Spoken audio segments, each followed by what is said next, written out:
अब से आपको कोई बोले ना कि these Indians land of snakes, तो बुरा मत मानिए, take it as a pride. Land of snakes थे हम, तो स्नेक्स का राजा तो यही मिलेगा ना। और स्नेक्स का राजा कौन है? वासुकी। वासुकी का साइज क्या है? 50 फुट। वो एक व्यक्ति के कंधे पे बैठ के यहाँ होता है, वो है शिव।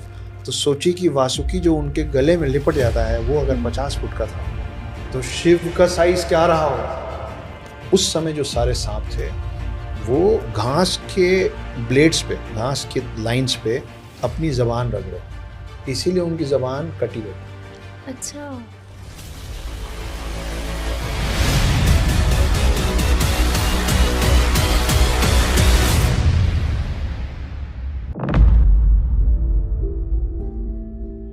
मैं अक्षत से पूछता कैमरा बंद करके कि अक्षत सबके सामने तो मुस्कुरा लेते, अंदर से ठीक हो? तो सर बताइए, अंदर से ठीक है? मेरा एक बेटा है जिससे मैं बहुत साल से नहीं मिला, मैं उससे मिलना चाहता हूँ। आप बोलिए कि अक्षत कल अगर मैं तुमको तुम्हारे बेटे से मिलवा दूंगी तो परसों दुनिया छोड़ने को तैयार हो?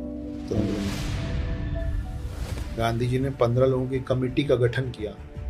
उन लोगों ने शांति देवी पे रिसर्च किया और उन्होंने जो रिपोर्ट बनाई, उस रिपोर्ट में उन्होंने लिखा कि हाँ, ये पुनर्जन्म का रियल केस है। और इस पुनर्जन्म के बच्चे के गवाही पे उन लोगों का केस खुला, राजेश के मर्डर का केस खुला। मतलब ये तो हमारे कोर्ट्स ने भी माना है इस चीज को, तो कि पुनर्जन्म होता है। मैं आपके सुनने वाले सारे दर्शकों से ये रिक्वेस्ट कर रहा हूँ, आप सबके हाथ में मोबाइल है, उसमें गूगल करिए और उसमें लिखिए कि औरत का मतलब क्या होता है। उसके बाद से आप अगर एक मेल हैं तो आप किसी महिला को औरत नहीं बोलेंगे। ऑथर अक्षत के साथ किए गए पार्ट 1 को आपने बहुत ज़्यादा प्यार दिया। इनफैक्ट वो मेरे चैनल का मोस्ट व्यूड एपिसोड बन चुका है, इसलिए हम आपके लिए लेकर आए हैं पार्ट 2 विद ऑथर अक्षत, जिसमें हमने बहुत सारी बातें करी शिव जी के बारे में, उनका आकार कितना बड़ा है, वासुकी के बारे में, इंडिया लैंड ऑफ स्नेक क्यों है, प्लस अक्षत ने कुछ अपने पर्सनल लाइफ के भी बहुत सारी लर्निंग्स बताई, जिसकी वजह से आज उनकी पर्सनैलिटी इतनी वाइब्रेंट बनी। उन्होंने बहुत सारी चीज़ें बताई, वो अपनी लाइफ से क्या चाहते हैं, उनके क्या क्या रिग्रेट्स हैं, ताकि आज का यूथ, हम लोग उनसे वो चीज़ें सीख पाएँ और उतने ही स्मार्ट और उतने ही वाइब्रेंट बन पाए जितने ऑथर अक्षत है। सो आ जाओ मेरे साथ, सुनते हैं इस कन्वर्सेशन को only on reality. So sir, हम एज अ सिविलाइजेशन कितने ज़्यादा अवेयर थे पहले के टाइम में, और आप ऐसी कौन सी चीज़ें देख रहे हो जो अब हमें बता रहे हैं कि अब उनका आविष्कार हुआ है, वो अब मिली हैं, बट हमारे किताबों में वो चीज़ें बहुत पहले से ही लिखी हुई थी। हाँ, है ना, बहुत सारी चीजें। देखिए, महाभारत रामायण तो सबको ही पता है। तो महाभारत शुरू होने के पहले, कृष्ण के पैदा होने के पहले, कृष्ण के मामा थे कंस, पता होगा। कंस के लिए आकाशवाणी हुई थी, आकाश से एक वाणी, आकाशवाणी स्काई से आने वाला वॉइस, आकाशवाणी हुई थी कि 8वां पुत्र, देवकी का 8वां पुत्र तुम्हारा वध करेगा। ये सुना है हमने, इसीलिए वो एक एक करके सब बच्चों को मारते गए थे, सुना हुआ है। फिर जो हुआ, मैं उस कहानी में नहीं जा रहा हूँ। फिर कृष्ण हुए, उनको यशोदा जी के पास ले जाया गया, वो सारी चीजें हुई। फिर कृष्ण बड़े हुए, फिर महाभारत शुरू हुई। महाभारत में जो कौरवों के पिता और उस कुरुवंश के जो राजा थे, धृतराष्ट्र अंधे, उनका एक सारथी था। धृतराष्ट्र के जो सारथी थे उनका नाम था संजय। संजय के पास दूरदृष्टिता की शक्ति थी, दूरदर्शिता की शक्ति थी। वो यहीं बैठे बैठे धृतराष्ट्र को बता देते थे कि युद्ध में, महाभारत युद्ध में क्या हो रहा है। तो आप सोचिए कि आपके कृष्ण की कहानी और महाभारत की कहानी में 2 शब्द लिखा हुआ है। पहला शब्द है कि कंस को आकाशवाणी हुई थी उसके वध की, और संजय दूरदर्शन की शक्ति थी उनके पास। आकाशवाणी और दूरदर्शन। आपके देश में जो पहला रेडियो वो चालू हुआ उसका नाम था आकाशवाणी, और जो पहला टीवी चैनल शुरू हुआ उसका नाम था दूरदर्शन। तो आप सोचिए कि 25 तो नहीं, पर 50, 60, 100 साल पहले अगर कोई बोलता कि ऐसे एक डब्बा रखा रहेगा, उसमें से आवाज आएगी, तो पूछेगा ना कि आवाज कैसे आएगी, तो बोले वो फ्रीक्वेंसी, वेव से। तो वेव कहाँ से आएगा? टावर्स लगे हुए हैं, तो टावर आपसे बहुत ऊपर है, तो आसमान से वेव्स आएंगे, वो आपके ट्रांसमीटर में आएंगे, आपके रेडियो में आएंगे और आपको एक आवाज सुनाई होगी और उसको हम कहेंगे आकाशवाणी। तो लोग मानते नहीं मानते, लेकिन बाद में वो हुआ। वैसे ही अगर कोई आपको बोलता है कि एक डब्बा रखा रहेगा, उसमें आपको चीजें दिखेंगी, कहीं भी दुनिया में कुछ भी हो रहा होगा ना, आप तुरंत यहीं बैठे बैठे देख लेंगे एक डब्बे में, एक स्क्रीन पे। तो आज से 100-200 साल पहले आप मानते? आप नहीं मानते। लेकिन फिर दूरदर्शन हुआ, आज आप हर चीज न्यूज कहीं भी लाइव देख पाते हैं। उस समय उसको अलग तरीके से बताया गया था, लेकिन ये आज हुआ ना, तो ऐसा भी तो हो सकता है कि उस समय भी वो होता हो, पर हम वो पद्धति हम खो दिए। हमको आधी अधूरी कहानियां सब पता है, लेकिन उसके पीछे का लॉजिक, उसके पीछे का साइंस हम मिस कर गए। सर, रियल हिंदू कौन है? क्या शिवा, राम जी, कृष्णा ये सब भी खुद को हिंदू ही कहते थे जब वो धरती पर थे? क्या राम जी, कृष्ण जी, शिव जी ये लोग अपने आप को हिंदू मानते थे या हिंदू कहते थे?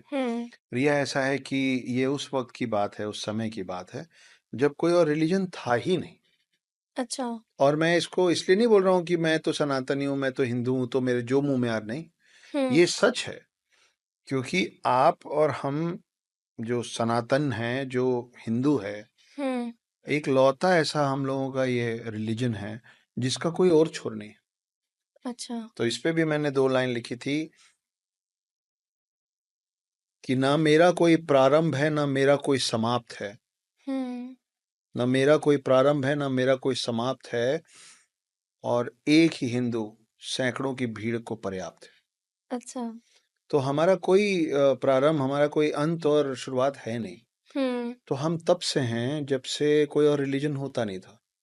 तो इसलिए हम लोगों को सिर्फ मानव जाति ही बताया गया था। तो आपके जितने वेद हैं, जितने पुराण हैं, वो सब आज जो बोला जाता है ना हिंदुओं की किताबें हैं। वेद, पुराण, भगवत गीता, इनमें से कोई भी किताब हिंदू के लिए नहीं लिखी गई थी, क्योंकि उस समय तो कोई और रिलीजन ही नहीं था। वो लिखा गया था मानव जाति के कल्याण के लिए, for the betterment of human beings. जैसे सर, रामायण और महाभारत भी हमारे पूरे देश का कलेक्टिव पास्ट है, तो तो वो किसी एक सेगमेंट का तो पास्ट है नहीं, वो तो हम सबका कलेक्टिव पास्ट है। तो मतलब एक टाइम पे तो हम सभी हिंदू थे। बिल्कुल थे। आप ये सोचिए कि आज की डेट में कई जगह ये बात होता है ना कि भाई भारत के किसी भी शख्स का डीएनए उठाओगे तो सेम डीएनए मिलेगा। तो आप आज कोई भी समुदाय के हो, आप मुस्लिम हो, आप सिख हो, आप क्रिश्चियन हो, कन्वर्टेड क्रिश्चियन हो, कोई भी हो, लेकिन आपकी धरोहर पीछे जाएगी तो आपके पूर्वज हिंदू निकलेंगे। हम अक्षय जी बहुत बार देखते हैं कि गरुण देव और नाग देव के बीच एक 36 का आंकड़ा है। जितने भी ऐसे सांपों को जो मारते हैं वो मोस्टली वो चोंच वाले पक्षी होते हैं। सो इसका क्या हमारे इतिहास से भी कुछ लेना देना है? हाँ, मैं माइथोलॉजी शब्द का इस्तेमाल करना पसंद नहीं करता हूँ। माइथोलॉजी शब्द आता है मिथ्या से। मिथ्या मतलब कल्पना। तो अगर आप मिथ्या मानेंगे तो माइथोलॉजी है, अगर आप सत्य मानेंगे तो सत्यलॉजी है। तो मेरे लिए सारी पौराणिक कहानियां, रामायण, महाभारत, उसके पीछे की और पुरानी कहानियां, ये सब मेरे लिए सत्यलॉजी है, माइथोलॉजी नहीं। तो मेरे सत्यलॉजी में कमाल की कहानी है। ऋषि कश्यप थे, बहुत बड़े एक ऋषि होते थे। उनकी 2 ऐसी पत्नियां थी जो सगी बहनें थी। एक का नाम था कद्रू, और दूसरी का नाम था विंता। कई जगह विंता है, कई जगह विनाता है, जो आप चाहें कह लीजिए। अब ये दोनों बहनें थी। तो और ये लोग ऋषि कश्यप की बहुत सेवा करती थी, क्योंकि वो पूरे दिन तप में बैठे रहते थे। तो उनको कभी गंगा जल चाहिए, कभी फूल चाहिए, कभी ये चाहिए, कभी ये दोनों लगी रहती थी। तो एक दिन कद्रू आई ऋषि कश्यप के पास, बोली कि मैं आपकी इतनी सेवा करती हूँ, मेरे को वरदान चाहिए। बोले ठीक है, आप मांगिए, आपको क्या मांगना है। तो कद्रू ने बोला कि मुझे सर्प चाहिए अपने बच्चों के रूप में। अच्छा। मुझे 100 सर्प चाहिए जो सबसे शक्तिशाली हों और विषैले हों। तो ऋषि कश्यप ने बोला तथास्तु, और उनको 100 अंडे मिले, 100x। ये बात पता चली विंता को। विंता बोली उनको वरदान मिला, हम भी तो करते हैं, हमको भी चाहिए वरदान। ऋषि कश्यप ने बोला हाँ ठीक है, आप मांगिए क्या? बोले मुझे जो भी दे, लेकिन उसके बच्चों से ज्यादा स्ट्रेंथ, ज्यादा स्ट्रांग बच्चे चाहिए। उनको 2 अंडे मिले। बोले और लेकिन बड़े बड़े अंडे मिले। बोले अब छोटे अंडे, सांप के अंडे जल्दी हैच हो जाते हैं, जल्दी फूट जाते हैं। अब ये दोनों बहनें बैठी हुई, बहुत दिन हो गया, छोटे छोटे अंडे फूटने लगे, उसमें से सांप निकलने लगे। विंता इम्पेशेंट हो गई, सबर कम हो गया। बोले इसके अंडे फूट रहे, मेरे क्यों नहीं फूट रहे? उसने एक अंडा खुद फोड़ दिया अपने हाथ से। अच्छा। कि नहीं फूट रहा, मैं ही फोड़ के देख लेती हूँ। उसके अंदर ना एक इंसान आधा बना था, ऊपर का हाफ बॉडी बना था, नीचे का हाफ बॉडी अभी मैच्योर नहीं हुआ था। इस बात से वो जो हाफ बॉडी निकला उसमें से बहुत गुस्सा हुआ। बोला ये बहुत गलत किया आपने, मैं श्राप देता हूँ आपको कि आपको ना बहुत साल तक अपनी ही बहन का गुलाम बनना पड़ेगा, दासी बनना पड़ेगा। और वो चला गया ऊपर, उड़ गया। अब दूसरे को उन्होंने हाथ नहीं लगाया। दूसरा अपने हिसाब से जब फूटा तो उसमें से एक बहुत बड़ा पक्षी, जिसका शरीर इंसान का था और चेहरा पक्षी का था, वो थे गरुड़। जब तक गरुड़ बाहर निकले तब तक यहाँ सारे नाग निकल चुके थे। तो ये माना जाता है कि नागों की जो माँ है वो है कद्रू, और जितने दुनिया में नाग हैं वो सब उन्हीं के वंशज हैं। और एक गरुड़ निकला। अब गरुड़ जब निकले तो जब वो बड़े हुए तो उनको समझ में आया कि मेरी माँ तो अपनी बहन की और सारे सर्पों की दासी बनी हुई। तो बोले मैं बताओ मैं क्या करूं कि मेरी माँ को तुम लोग फ्री करोगे? तो सारे सर्प और कद्रू बोले कि अमृत कलश ले आओ वैकुंठ धाम से, विष्णु जी के पास, इंद्र से। हमको अमृत चखा दो, हम तुम्हारी माँ को फ्री कर देंगे। गरुड़ बहुत शक्तिशाली थे। गरुड़ बोले ठीक है। गरुड़ उड़ गए अमृत कलश लेने। उनके सामने इंद्र आए, उनको हरा दिया, और देवी देवता आए, उनको हरा दिया। फाइनली ये सब पहुंचे दौड़ते हुए विष्णु जी के पास कि अरे पता नहीं कहाँ से एक पक्षी है, चेहरा उसका पक्षी का, शरीर उसका आदमी का, बहुत शक्तिशाली, हम सब हार गए उससे। वो अमृत कलश ले जा रहा है। विष्णु जी आए, गरुड़ लड़ गया विष्णु से, और विष्णु जी को थोड़ी मुश्किल हुई गरुड़ को हराने में। लेकिन इस युद्ध के दौरान जब हरा लिए तब उनको समझ में आया विष्णु जी को कि ये अमृत कलश अपने लिए नहीं चुरा रहा है, ये अपनी माँ के लिए, और ये खुद चखना भी नहीं चाहता है। तो ये इतना सेल्फलेस है कि इसको इसके लिए नहीं चाहिए। लेकिन अमृत ऐसे कैसे दे सकते हैं? सांपों को कैसे आप अमृत दे देंगे? तो विष्णु जी बोले कि ठीक है, मैं तुमको अमृत कलश ले जाने देता हूँ, लेकिन शर्त यह है कि अमृत कलश मैं अगर तुमको ले जाने दूंगा तो उसके बाद जीवन भर तुम मेरे वाहन रहोगे। तो गरुड़ अपनी माता से इतना प्रेम करते थे कि बोले मैं उनके लिए जीवन भर आपका वाहन बनने को तैयार हूं, बस मेरे को ये अमृत कलश ले जाने दीजिए। तो बोले ठीक है, तुम ले जाओ, घास के एक ढेर के ऊपर उसको रख देना, तुम तो दे देना, वरना ये रख दिया मैंने, ये हो गया, मैं मेरी माँ को लेके जाऊं। वो लोग बोल देंगे हाँ तुम अपनी माँ को लेके जाना, वो कलश उनके उनके मुंह में लगे उसके पहले मैं उसको वापस ले। Deal done, deal done, okay. Garuda आए, गरुड़ ने वहां रखा।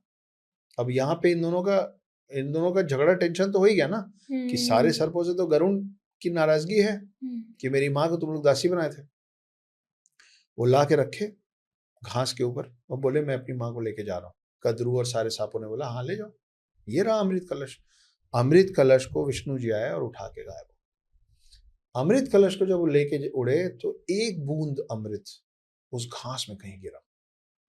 अच्छा। और उस एक बूंद अमृत को चाटने की कोशिश में, कौन से घास में गिरा नहीं पता, उस समय जो सारे सांप थे वो घास के ब्लेड्स पे, घास के लाइंस पे अपनी जबान रगड़े, इसीलिए उनकी जबान कटी रहती। अच्छा। सांपों का जो सामने से दो होता है वो इसलिए होता है क्योंकि वो घास के धार से उन लोगों की जबान कट गई थी अमृत ढूंढते ढूंढते। तब से जो गरुड़ हैं, जो कि बहुत शक्तिशाली, इंद्र से भी ज्यादा शक्तिशाली, वो हैं विष्णु जी के वाहन। और जो उनका पहले जो भाई निकला था अंडे से, उसका नाम है अरुण। और अरुण क्योंकि चल नहीं सकते, अरुण हैं जो सूर्यदेव हैं, सूर्यदेव के 7 घोड़े हैं। सूर्यदेव का रथ देखिए आप, उनके सामने 7 घोड़े हैं। वो चिन्ह है, 7 घोड़े क्यों हैं? क्योंकि सूरज की रोशनी में 7 रंग होते हैं, किरण के रेनबो वाले 7 कलर्स होते हैं, वो 7 घोड़े मतलब 7 कलर्स हैं। तो आपके और मेरे पूर्वजों को उस समय भी मालूम था कि सूरज की किरण में जो रंग है वो 7 रंग होते हैं। और उस चैरियट का, उस रथ का जो सारथी वो अरुण है, क्योंकि वो चल नहीं सकता। कि सूर्य का सारथी कौन है? अरुण। और अब एक और बड़ी इंटरेस्टिंग बात की, जो गरुण है वो तो हो गए विष्णु जी के वाहन, शिव जी का वाहन है नंदी, लेकिन शिव जी के गले में जो है वो वासुकी। वासुकी को भारत में और हिंदू धर्म में वासुकी को सर्पों का राजा माना गया। अभी तक जो दुनिया में, ये अब मैं असलियत पे आता हूँ, अभी तक दुनिया में जो सबसे बड़े नाग का अवशेष मिला था, फॉसिल्स मिला था, उसको बोलते थे टाइटैना बुआ। उसका जो नाम था टाइटैना बुआ। मैंने एक रील देखी इसके बारे में, काफी बड़ा है वो बहुत बड़ा था। तो माना गया था कि वो दुनिया का सबसे बड़ा सांप है जिसके फॉसिल्स मिले, मतलब उस समय इससे बड़ा सांप कभी हुआ ही नहीं धरती पे, और उसका नाम था टाइटैना बुआ। अभी 1 साल पहले गुजरात में, भारत में, उससे भी बड़े सांप का फॉसिल्स मिला, अवशेष मिले। अच्छा। उसका साइज है 15 मीटर। 15 मीटर मतलब 50 अराउंड 50 फुट। 50 फुट उस सांप का साइज है। ठीक है। अब आप, और उसका नाम, क्योंकि हम लोगों ने ढूंढा, हमारी धरती पे मिला, उसका नाम रखा गया वासुकी इंडिकस। तो अगर अब से आपको कोई बोले ना कि these Indians land of snakes, तो बुरा मत मानिए, take it as a pride कि अब दुनिया का जो सबसे बड़े सांप का फॉसिल मिला ना, लैंड ऑफ स्नेक्स थे हम, तो स्नेक्स का राजा तो यही मिलेगा ना। और स्नेक्स का राजा कौन है? वासुकी। वासुकी का साइज क्या है? 50 फुट। आप सोचिए कि 50 फुट का वासुकी जिस शख्स के गले में बैठ जाता है, वजन भी तो होगा। हाइट साइज तो मैंने बता दिया 50 फीट। वो एक व्यक्ति के कंधे पे बैठ के यहाँ होता है, वो है शिव। तो सोचिए कि वासुकी जो उनके गले में लिपट जाता है, वो अगर 50 फुट का था, तो शिव का साइज क्या रहा होगा? शिव कितने बड़े होंगे? और शिव जिस नंदी पे बैठ, मतलब वासुकी 50 फुट का, शिव कितने बड़े होंगे, कितने वजनी, कितने लंबे चौड़े भारी होंगे। और फिर नंदी, जो नंदी पे बैठते थे, तो सोचिए कि नंदी का साइज क्या होता होगा। और दूसरी तरफ है गरुण, जो सांपों के राजा वासुकी पे भी भारी पड़ता था। तो सोचिए कि उस पक्षी का साइज क्या होगा। और उसके ऊपर बैठते थे विष्णु जी। तो सोचिए शिव और विष्णु का अवतार कितना बड़ा है। तो ये है वासुकी इंडिकस की कहानी। तो सर वो जो सारे सांप ढूंढ रहे थे अमृत की वो एक बूंद, उनको नहीं मिली? वो नहीं, उनको नहीं मिला। उसी में से एक है शेषनाग, जो विष्णु जी जिसपे विराजमान होते हैं। वैकुंठ धाम में जब लेटते हैं तो शेषनाग पे लेटते हैं। सांपों का राजा जो है वासुकी है, जो शिव जी के गले में होता है। और विष्णु जी का जो वाहन है वो है गरुड़। और विष्णु जी और शिव जी दोस्त हैं। तो ये इनके वाहन और उनके गले में बैठे लोग एक दूसरे के साथ, लेकिन अपने मालिकों के तो अंडर ही रहना पड़ेगा ना। ये है शिव और विष्णु की गाथा। काफी इंटरेस्टिंग। मुझे कभी ये कहानियां याद नहीं रहती थी, मैं सुनती बहुत थी, बट आज रट गया है सब कुछ। आपकी स्टोरी टेलिंग स्किल्स बहुत अमेजिंग है, नेक्स्ट लेवल एकदम। आपको काफी ज्यादा, आपने इतनी किताबें पढ़ी हैं, इतनी किताबें लिखी है, आपको काफी ज्यादा नॉलेज है इन सब चीजों की, तो आप क्या मानते हैं पुनर्जन्म होता है? और अगर होता है, क्या आपने उसका कोई एग्जाम्पल देखा है अपने सामने? सीधे सीधे देखा है ये बोलना अतिशयोक्ति होगी, लेकिन मैं आपको कुछ चीजें बताता हूँ जो सच में हुई हैं।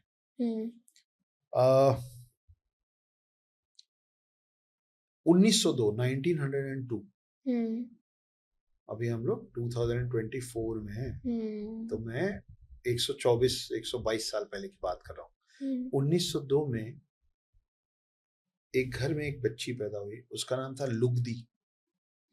अजीब सा नाम है ना, पर यही था, हम क्या करें। उसका नाम था लुगदी। उसकी शादी हुई, ऑपरेशन हो रहा था, बच्चा होने वाला था, उसको ऑपरेशन हो रहा था और उसकी डेथ हो गई।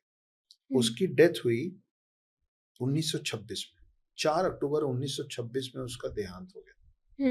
ठीक है। सॉरी 4 अक्टूबर 1925 में उसका देहांत हो गया। हम्म 1926 अगले साल 10 महीने बाद किसी दूसरे घर में। ये शांति देवी और हाँ, लुमड़ी देवी की कहानी है हाँ। क्या? अच्छा। सुना है आपने? हाँ। आपके कई दर्शकों ने नहीं सुना होगा, पर हाँ। उसमें और भी कुछ चीजें हैं जो अच्छा। शायद आपने नहीं सुनी होंगी। अच्छा। एक बच्ची पैदा हुई जिसका नाम था शांति। हम्म 4 साल की उम्र तक वो बोल ही नहीं पाई, जबकि बच्चे 1.5-2 साल में बोलने लग जाते हैं। हम्म 4 साल तक वो कुछ नहीं बोली। हम्म 6 साल की जब हुई तो बोलना शुरू की, और क्या बोली? बोली कि ये मेरा घर नहीं है, मेरे को मेरे घर छोड़ दो, और तुम लोग मेरे को शांति शांति क्यों बोल रहे हो, मेरा नाम चौबाइन है। तो माँ बाप को लगा कि पता नहीं कुछ तो भी बोल रही है। बोले मेरा नाम चौबाइन है, मेरे पति का नाम केदारनाथ है, उनकी कपड़े की दुकान है मथुरा में। कोई उनके घर आया और उन्होंने ये बात सुनी, तो उन्होंने मथुरा तार भेजा कि क्या वहाँ कोई केदारनाथ है जिसकी कपड़े की दुकान है? तो पता चला हाँ वहाँ केदारनाथ है, वहाँ उनकी कपड़े की दुकान है। तो इस लड़की को, 6 साल की बच्ची को ले जाया गया मथुरा। वो उस गांव के बाहर पहुंच के ना, वो वहां से अपने घर तक का रास्ता खुद तय की बिना किसी से पूछे। उसको मालूम था किधर से मेरे को जाना है, कौन सा मेरा घर है। जब घर के अंदर गए तो उसका एक टेस्ट लिया गया। केदारनाथ बूढ़े हो चुके थे। केदारनाथ को सामने बिठाया गया और बोला गया कि ये केदारनाथ के भाई है। तो बोली झूठ बोल रहे हो, ये केदारनाथ है, ये मेरे पति हैं। वो बोली कि मैं ऑपरेशन में मेरी डेथ हुई थी और मैंने इस घर के फला फला कोने में कुछ पैसे छुपाए थे। वो गई और उस कोने से वो पैसा निकाल के लाई। अच्छा। जो उसने छुपाया था। ये बात आग के जैसे पूरे भारत में फैली। गांधी जी को पता चली। गांधी जी ने, महात्मा गांधी की बात कर रहा हूँ, गांधी जी ने 15 लोगों की कमेटी का गठन किया।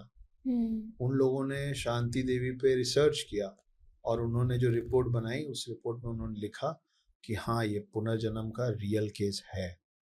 अच्छा। और फिर गांधी जी बाद में उससे मिले भी। ऐसे ही एक केस रिसेंट है, मुंबई में एक जगह है बोरीवली, शायद सुना होगा। बोरीवली में एक बच्चा पैदा हुआ, मैं नाम हम तो भूल गया, और बहुत इसी कहानी से बड़ा मिलता जुलता एक और पुनर्जन्म का रियल केस है।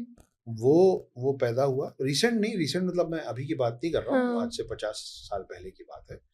वो बोला कि मेरा नाम कुछ और था और 1946 में मेरा मर्डर किया गया था।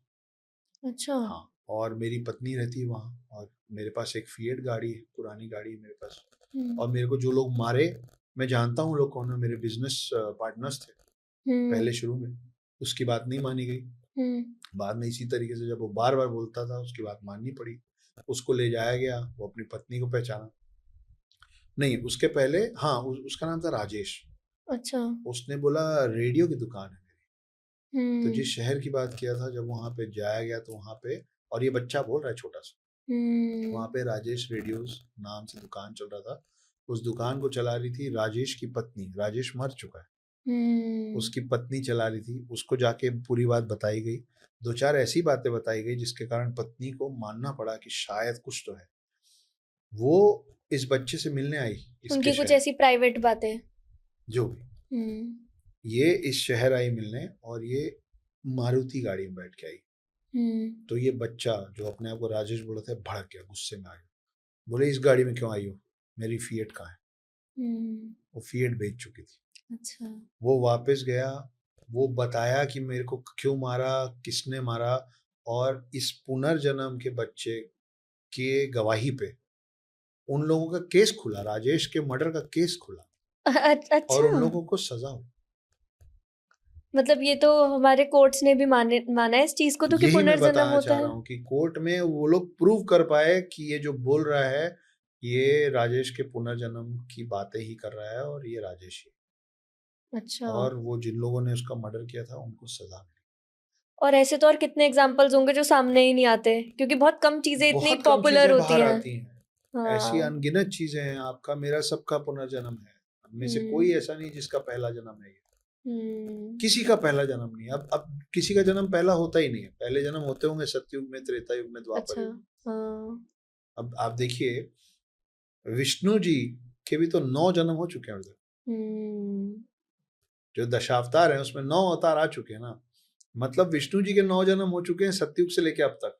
वैसे ही हर आत्मा, देखिए मेरा मानना है कि जो सोल होता है ना, एक आत्मा होती है, उसकी एक उम्र होती है।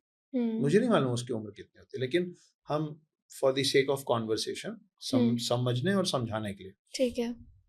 Sorry to interrupt, I know आपको इस कन्वर्सेशन को सुनने में बहुत ज़्यादा मज़ा आ रहा है, बट लाइफ के हर फेज़ में चाहे हम कितना भी कहें तब भी नंबर्स मैटर करते हैं, और नंबर ऑफ सब्सक्राइबर्स जब तक और ज़्यादा अच्छे नहीं होंगे तो हम और बेहतर गेस्ट्स नहीं बुला पाएंगे। इसलिए आई अर्ज यू कि इस कन्वर्सेशन को आगे सुनने से पहले प्लीज़ आप सब्सक्राइब कर दो चैनल को। एक इंसानी शरीर बोला 100 साल की उम्र होती है मोटी मोटी, हाँ, लेकिन हर कोई 100 साल तो नहीं जीतता है। हाँ, कोई 25 में मरता है, कोई 50 में मरता है, कोई 70 में मरता है, कोई 90 में मरता है, हम्म, कोई 100 क्रॉस भी करता है। अगर आप मान लीजिए कि एक आत्मा की उम्र 1000 साल है, तो वो 1000 साल की उम्र कवर करने में वो कितनी बार अलग अलग शरीर में जाएगा और कितनी बार मरेगा। या तो वो हो सकता है कि कभी 50 साल की उम्र में एक शरीर छोड़ दे। इसीलिए गीता में और हमारे कहानियों में, मतलब हमारे पुराणों में लिखा है कि आत्मा शरीर बदलती रहती है जैसे कि हम कपड़े बदलते हैं, क्योंकि आत्मा की एक उम्र होती है। जब तक वो उम्र पूरी कंप्लीट नहीं होगी वो आत्मा परम आत्मा से नहीं मिलेगी। लेकिन आत्मा की उम्र शरीर की उम्र के बराबर से नहीं बढ़ती है। आप उस एक जीवन में आपके कर्म क्या हैं, एक्सपीरियंस इससे आप, बढ़ती हाँ, है। आपकी आपकी की आत्मा आपके इस लाइफ में कितनी मैच्योर हुई।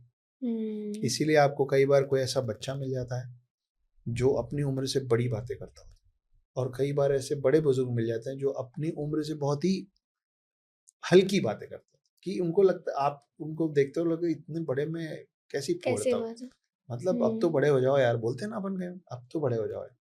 वो बड़े हो गए शरीर से, आत्मा के, उनकी आत्मा अभी मैच्योर नहीं हुई। उनकी आत्मा, अगर 1000 साल की आत्मा की उम्र है तो वो 100 200 300 साल की आत्मा है उस शरीर में। अच्छा। वहीं पे ये 5 साल 7 साल का बच्चा जो बहुत बड़ी बड़ी बातें कर रहा है, इस आत्मा की उम्र 600 700 800 साल की होगी, इसलिए वो इतना मैच्योर है।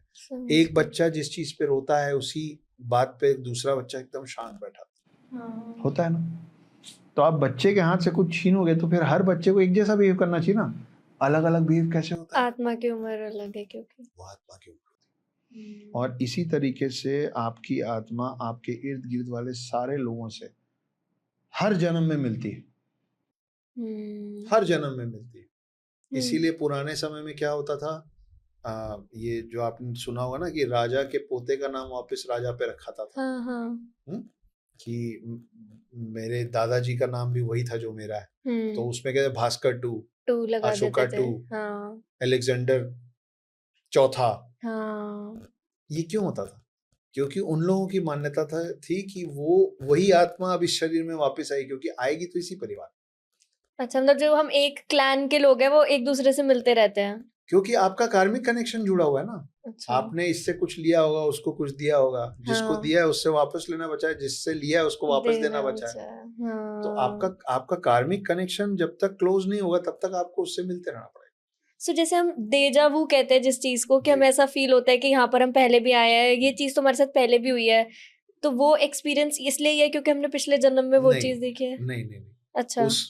उस पिछले जन्म का देजावू से कोई लेना देना नहीं। अच्छा। देजावू अपने आप में एक अलग कॉन्सेप्ट है। अच्छा। देजावू होता है कि आपको हल्का सा फ्यूचर का ग्लिम्स दिख जाता है। ओके। मतलब सपने में या कभी आपने आगे क्या होने वाला वो गलती से दिख गया आपको। अच्छा। और तब जब वो सच में होता है तो आपको लगता है ये तो हो चुका है, ऐसा क्यों लग रहा है हो गया। अच्छा। वो पिछले जन्म की बात हो ही नहीं सकती। अच्छा। क्योंकि आपको जब देजावू होता है, मेरे से अब नहीं होता है, मेरे को कई बार हुआ है पहले बचपन में। हाँ। जब आपको देजावू होता है ना तो आपको एक एक छोटी छोटी चीजें सेम दिखती हैं, कि आप और हम यहीं बैठे हैं, एक पन्ना खुला हुआ है, 4 बोतलें रखी हुई हैं, आप इसी रंग की साड़ी पहनी है ना, मैं हाथ आगे किया हूं तो मेरे को अपना ये तक दिख रहा है। आप सोचिए कि अगर देजावू पिछले जन्म की बात होगी तो ऐसे नहीं दिख रहे होंगे ना, नहीं दिख रहे होंगे। तो देजावू का पिछले जन्म से कोई लेना देना नहीं होता है। देजावू का रिलेशन है फ्यूचर से, जो आप गलती से पहले ही देख लेते हैं। सर, अब मैं 1-2 पर्सनल सवालों पर आना चाहूंगी। आपने इतनी सारी चीजें पढ़ी, देखी, इतना आपको एक्सपीरियंस है, जीवन के बारे में, आप जिंदगी के बारे में क्या ऐसी चीज आपने सीखी है? आप एक ऐसे रेस में हैं जिसको आपको भी पता है आप कभी नहीं जीतेंगे। क्यों ऐसा कह रहा हूँ? आप रोड पे गाड़ी में तो सभी बैठे हैं। हम लोग जब यंग होते हैं ना, तो हम अचानक से किसी भी दिन रोड पे बहुत तेज गाड़ी चलाने लग जाते हैं, और अनजान उस मतलब आपके आगे जो उसको मालूम भी नहीं है कि आप उससे रेस कर रहे हो, वो अपनी स्पीड में जा रहा है। ओ, आप ऐसे 100 लोग को क्रॉस करते हैं, करेक्ट? आप ये समझिए कि वो रास्ता है, आप कितनी भी तेज चला लें और आप कितनी भी गाड़ियों क्रॉस कर लें, आपके आगे कोई ना कोई गाड़ी हमेशा रहेगी। तो आप किस रेस में हैं? सोचिए। आप डीप बोल रही थी ना, ये मेरे लिए डीप बात है, जो कि बहुत सिंपल तरीके से मैं समझाने की कोशिश कर रहा हूँ। आप अपने दिमाग में रेस में हैं। आपको गाड़ी चाहिए एक जगह से दूसरी जगह पहुंचने के लिए, उसके अंदर जितना साजो सामान का आप पैसा दे रहे हैं, उस पर आप कार लोन ले रहे हैं, वो आप अपने लिए कर ही नहीं रहे हैं। वो जो लोगो है, वो गाड़ी का साइज है, वो आप इसलिए कर रहे हैं कि एक अनजान आदमी जो रोड में चल रहा है ना, वो पलट के देखे आपकी गाड़ी। उसकी जरूरत नहीं थी आपको, लेकिन उस पर आपने कार लोन लिया, आपने और बड़ा घर बनाया, उसके अंदर इंटीरियर कराने के लिए आपने और लोन ले लिया। अब आप हर महीने काम कर रहे हैं, मेहनत कर रहे हैं, पैसा कमा रहे हैं, और उस पैसे का एक सब्सटैंशियल अमाउंट हर महीने कार लोन, फोन लोन और होम लोन के नाम पे बैंक को दे रहे हैं। काम आप कर रहे हैं। उस पैसे को इन चीजों में ना लगाते हुए अपने पास रखिए, अपने बुढ़ापे के लिए रखिए, अपने लोगों पे खर्च कीजिए। आपको लाइफ स्टैंडर्ड ठीक करना है ना। ये कहाँ लिखा है कि लाइफ स्टैंडर्ड तब ठीक होगा जब आप एक घर को खरीद के उसके ऊपर बैठ जाएंगे। लाइफ स्टैंडर्ड का मतलब घर और गाड़ी नहीं होता। अच्छा खाइए, अच्छा पहनिए, दुनिया घूमिए, इस पे लगाइए पैसा। ये जब तक ज्यादातर लोगों को समझ में आता ना, तब तक उनका मेहनत करने का जो सबसे, जब आप एकदम फिट होते हैं, जब आप थकते ही नहीं है, वो पूरा समय जा चुका रहता है। तब तक आप ये सारे लोन लेके फंस चुके होते। फिर आप पब्लिक के लिए और सोसाइटी के लिए, अच्छा अब आपने एक जगह एक स्टेटस बना लिया है, अब आप उसके नीचे नहीं जाना चाहते।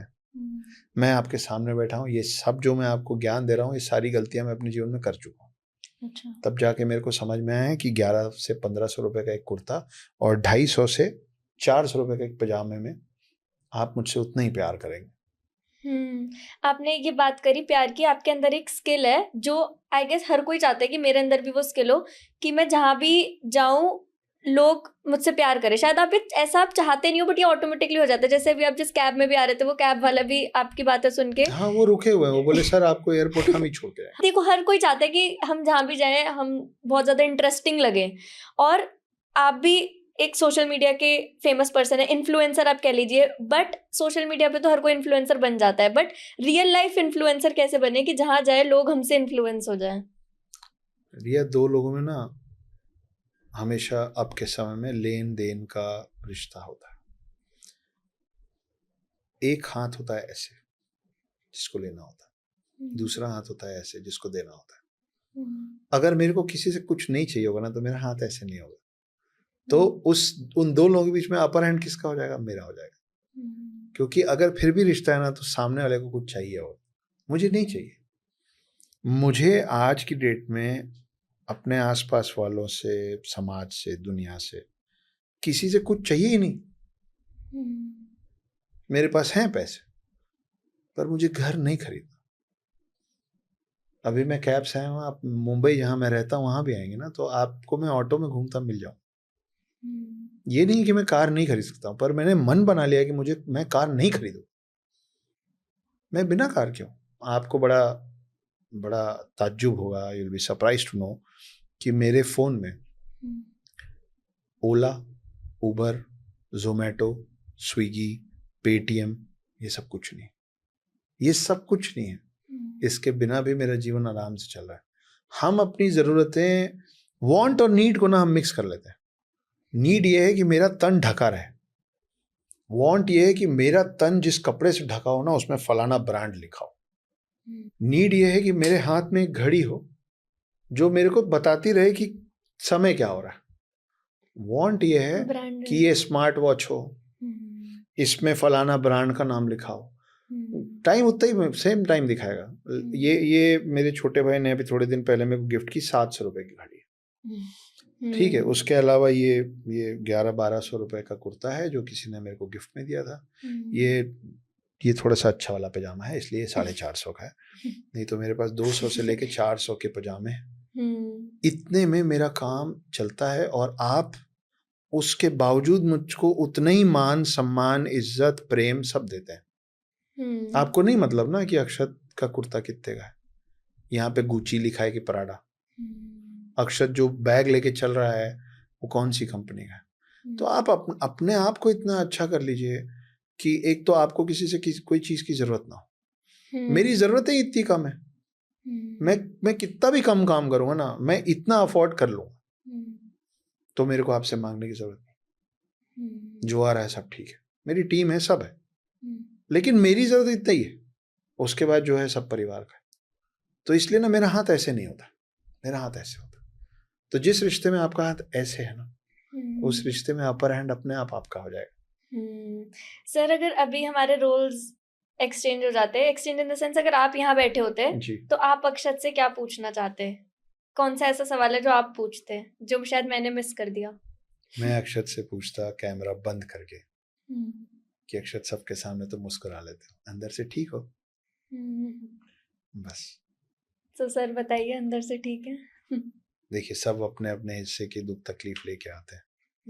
कोई उसको रो के बयान करता है, कोई मुस्कुरा के छुपा लेता है, कोई अपनी तकलीफ बोलते समय भी मुस्कुरा लेता है, कोई खुशी में भी रोने लग जाता है।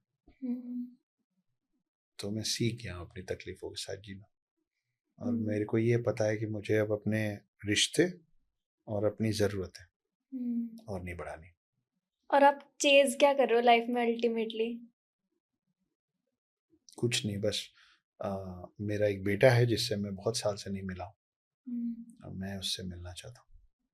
और उसके अलावा अब सब लोगों का ना रिया 2-3, आप अपने आसपास वालों से भी कभी पूछिएगा, 2-3-4 ऐसे सपने होते हैं लोगों के, खास करके भारत में ऐसे 2-4 सपने होते हैं सबके। कईयों के सपने होते हैं कि एक बार एक किताब जरूर लिखूंगा।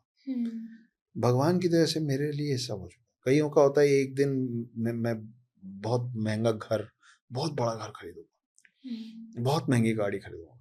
एक सपना ये होता है कईयों का कि मेरे परिवार में रहने वाले जितने हों उससे ज्यादा मेरे घर में गाड़ियां खड़ी हों, मेरे घर में रहने वाले जितने हों उससे ज्यादा मेरे घर में नौकर चाकर होता है ना। ये सब मैं कर चुका हूँ भगवान की दया से। तो वो लाइफ क्या होती है और उसमें कैसी फीलिंग आती है, वो सब हो चुका है।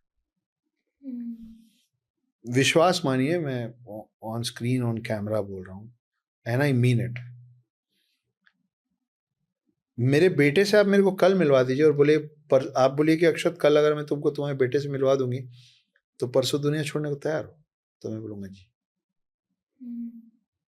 आप आइए और बोले चले, मैं बोलूंगा जी। वो भी एक इच्छा है। मैं अगर वो नहीं भी होगा तो एक तकलीफ रहेगी, लेकिन भगवान की दया से बहुत सारे बहुत प्यारे लोग मिले, बहुत अच्छे माता पिता मिले, बहुत प्यारा छोटा भाई है जो बिल्कुल लक्ष्मण है सच में। मेरी दूसरी शादी हुई है, मेरी जो समकक्ष हैं जिनको आमतौर में आप लोग पत्नी बीवी ये सब कहते हैं, उन्होंने मेरी जान बचाई, मेरे को डिप्रेशन से निकाला, मेरे को सुसाइड से बचाया। मेरी पूरी तकलीफें कुरेद कुरेद के अंदर तक घुस घुस के उन्होंने निकाल के मेरे शरीर से अलग करके फेंक दिया। मेरे को वो सब तकलीफें अब नहीं होती है, और मेरे जीवन में कुछ भी अच्छा और नया होता है तो मैं अपने दोनों हाथ से उनका दोनों पांव छूता हूँ।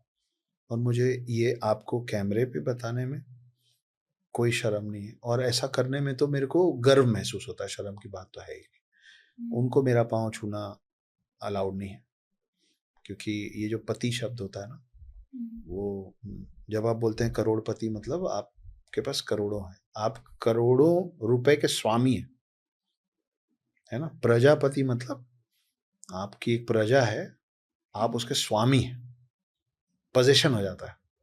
तो मैं पति नहीं बनना, मैंने कभी कोशिश नहीं की पति बनने की। और ये जो एक कहावत बोलते हैं ना, ये मेरी वाइफ है, ये मेरी माँ है, एकदम गलत स्टेटमेंट है। अभी जो आदमी अभी मेरी ये बात को समझेगा ना, वो अभी के अभी इस लाइन को बोलना छोड़ देगा। ये मेरा मोबाइल हो सकता है रिया, ये मेरी घड़ी हो सकती है। वो लोग लिविंग बींग्स हैं, आप उनको ऐसे ऑब्जेक्टिफाई करना बंद कीजिए। वो आपकी पत्नी नहीं हो सकती, वो आपकी समकक्ष हो सकती, तब होती है बराबरी की बात।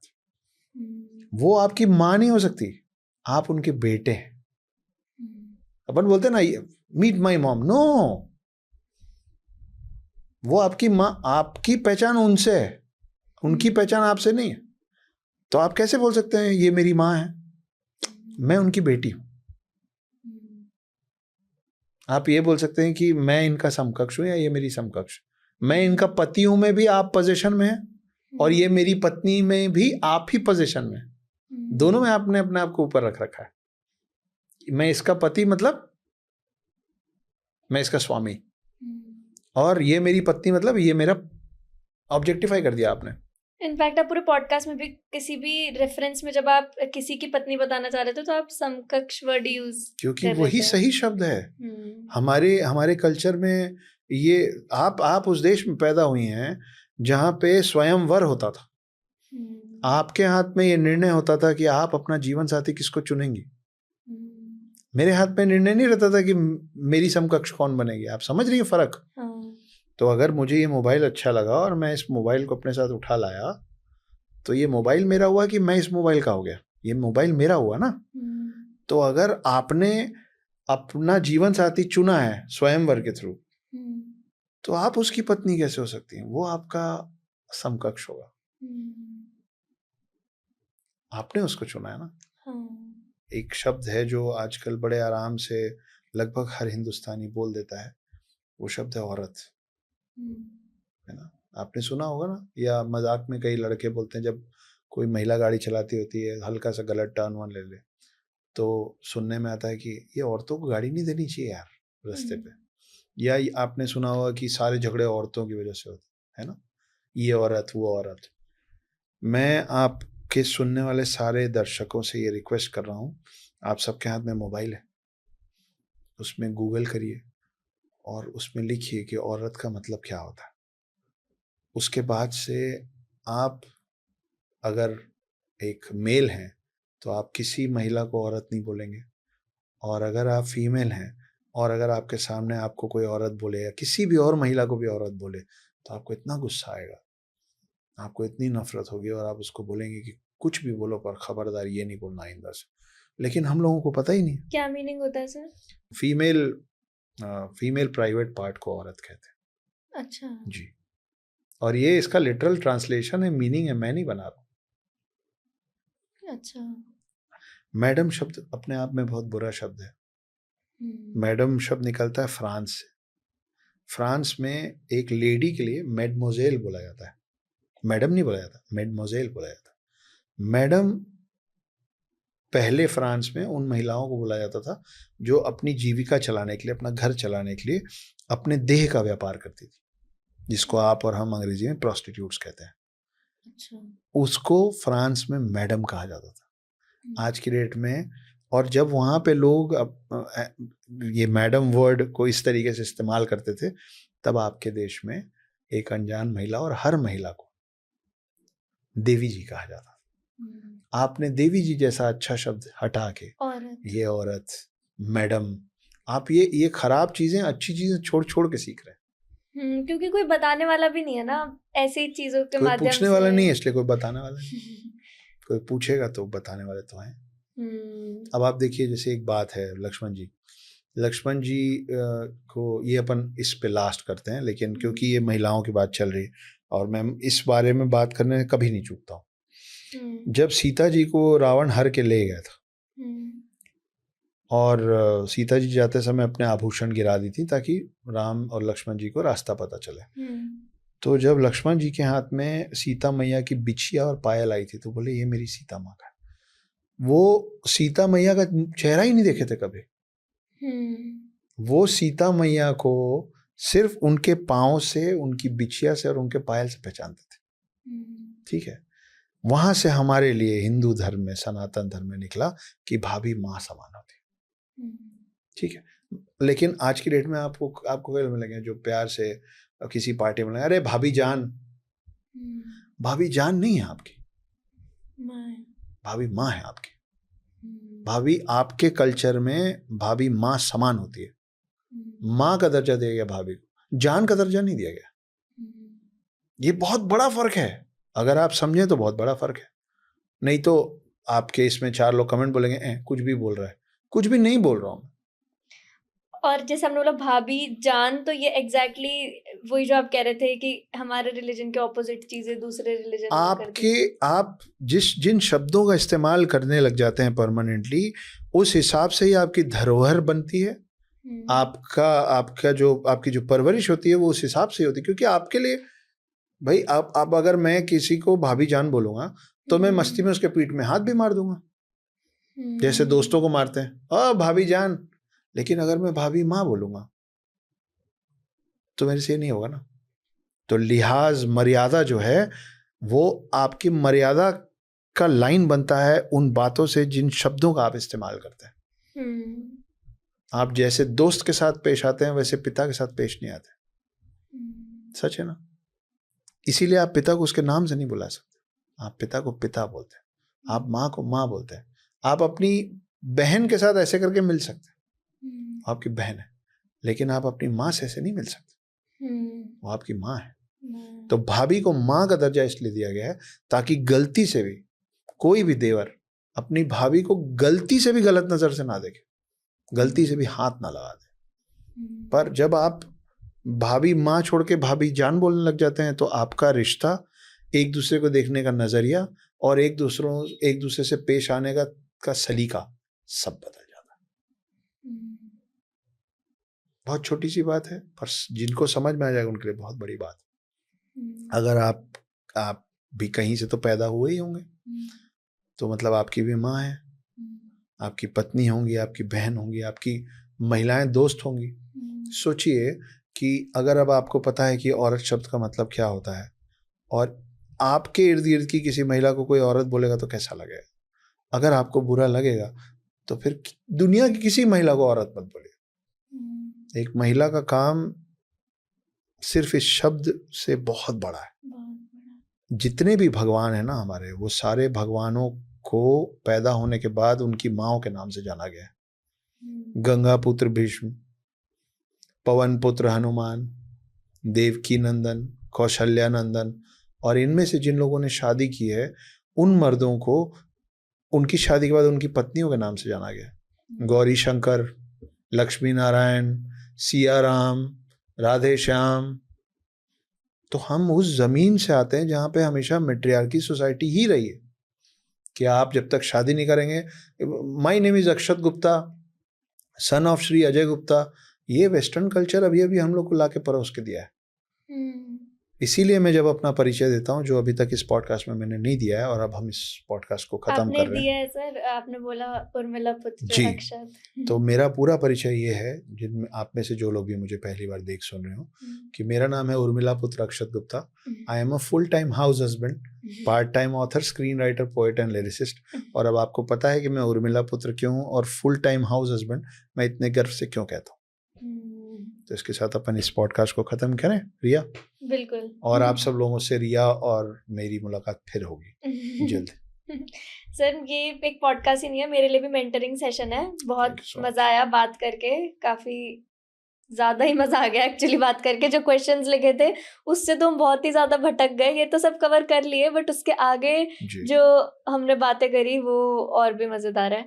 Thank you so much. Podcast को यहाँ तक देखने के लिए आपको बहुत बहुत धन्यवाद। प्लीज़ आप हमें बताओ कि आप अगले किन गेस्ट्स को इस शो पर देखना चाहते हैं, ताकि हम आपके पसंदीदा गेस्ट्स को रीच आउट करना चालू कर दें।